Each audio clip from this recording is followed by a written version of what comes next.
कोई कहता है मैं अगर साधना करता हूं तो वाघ चर्म के ऊपर करूंगा, कोई कहता है हिरण के चर्म के ऊपर करूंगा, कोई कहता है दर्भ के चर्म के ऊपर करूंगा, कोई कहता है मैं ऊन के आसन के ऊपर करूंगा, कोई कहता है मैं पत्तों के आसन के ऊपर करूंगा। मैं कीधुं सिंहासन पर नहीं करूं,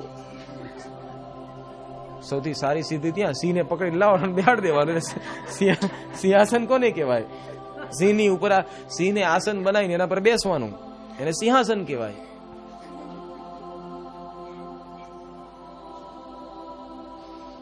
મગર આસન,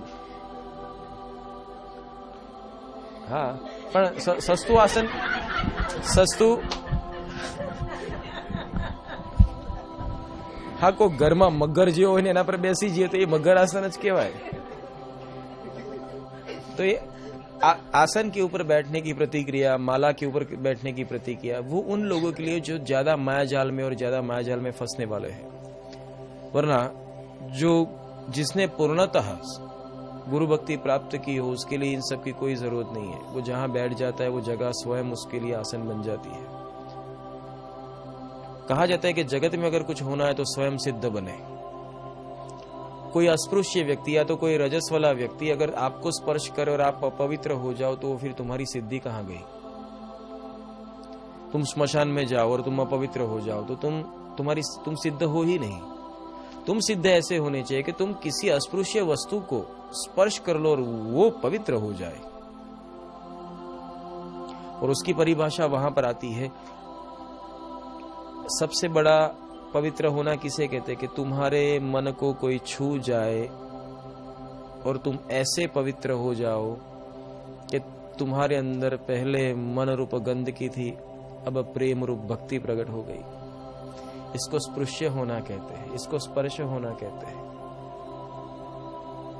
इसको छूने से सामने वाले व्यक्ति के अंदर भक्ति प्रगटाना, इसे पवित्रता कहते हैं। शारीरिक पवित्रता तो हर कोई कर सकता है,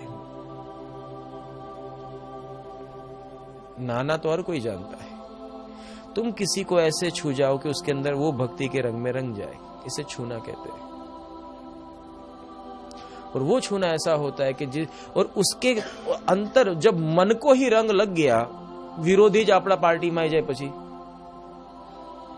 विरोधी पार्टी है अगर वही आपकी पार्टी के साथ अगर जुड़ जाए तो फिर क्या चाहिए?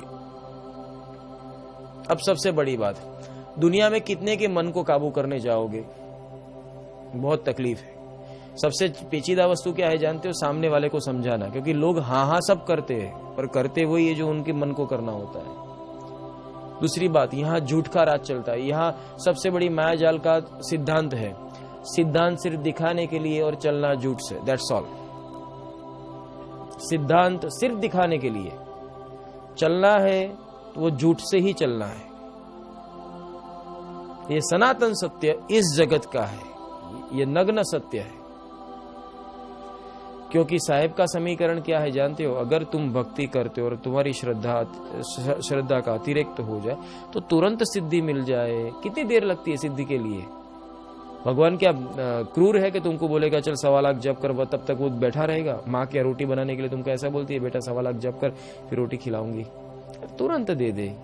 प्रेम होना चाहिए। प्रेम न हो तो 1.25 लाख क्या, 1.25 करोड़ जप करे तो भी कुछ नहीं होने वाला है। भगवान आवे ज नहीं, बोले करेरा हूँ आवन नहीं। थाकी जाए, कंटाળી जाए, राक्षस थी जाए तो भगवान नहीं आवे કે મારવાય નહીં આવું તને। કદાચ તું ભક્તમાંથી રાક્ષસ થઈ જાય અને રાક્ષસ થઈને ક્રૂર બી થાય તો તને મારવા ભગવાન ના આવે। અમુક રાક્ષસો હારા હતા બિચારા, એમને મારવા ભગવાન આવેલા। આ તો અમુક રાક્ષસ એવા છે કે એને મારવા ભગવાન જ ના આવે, બારોબાર જ મરી જાય। એટલે એ અવસ્થા સુધી ન પહોંચીએ, एक खास ध्यान रखवानो। इसलिए ये जो मायाजाल है तुम्हारे साथ कैसे काम करती है और तुम्हें इसके बीच में कैसे निकलना है, ये खास ध्यान रखे। इसके आगे का एपिसोड अगले सत्संग में लूंगा। मनवी साहब।